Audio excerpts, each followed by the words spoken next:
are totally supporting the bridge. We want the bridge to come in because we believe that the bridge will bring a lot of good progress and a lot of work and jobs to Samal, to the residents. And also probably boost the tourism industry. That's the main business in Samal. The issue on our what you call this stance on the bridge is really more on the location. Ang location lang naman ang problema namin dito because we are trying to protect the reef that we have in front of us.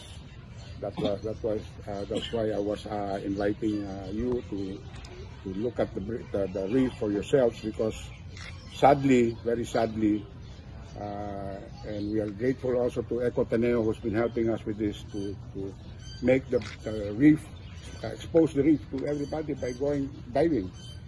The reef is there. It's probably around 5,000 square meter or 6,000 square meter reef. And all the studies will show that the bridge will eliminate that reef. There has been contradictions on whether the reef existed at the start to later on move to now it's there. People have seen it. So up as to the point on whether the bridge will destroy the reef, it's a yes talaga. It's confirmed. The studies have shown that reefs in Cebu and other places where bridges and constructions were present eliminated reefs and all other marine animals and life both ways. Ito dito kasi ang current goes left and right. So once they start construction, the bridge is not the one that's the problem really. It's the construction. Ang construction ang madugo.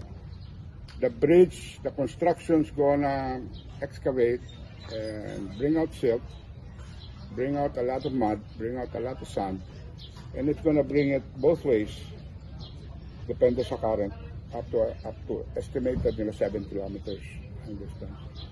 And that's gonna sink, slowly gonna sink on the way there, to the right, all the way there, kung sa left na naman. And lahat ng tatamaan niyan, tatabunan niya. At pag tinakpan niyan, patayan, mamatayan lahat. And that's gonna 4 years construction. So after 4 years, wala na, the reef will be an irreparable and irreplaceable ang damage na gagawin ng construction.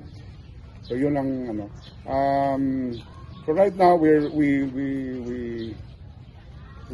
really wanted that the landing site be changed, be put in another place, because we really tried to protect the reef. We've been protecting that reef for 50 years since Paradise has been here.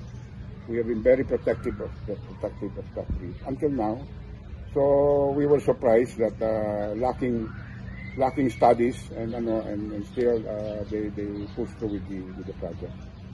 So yun na po, yun ang ating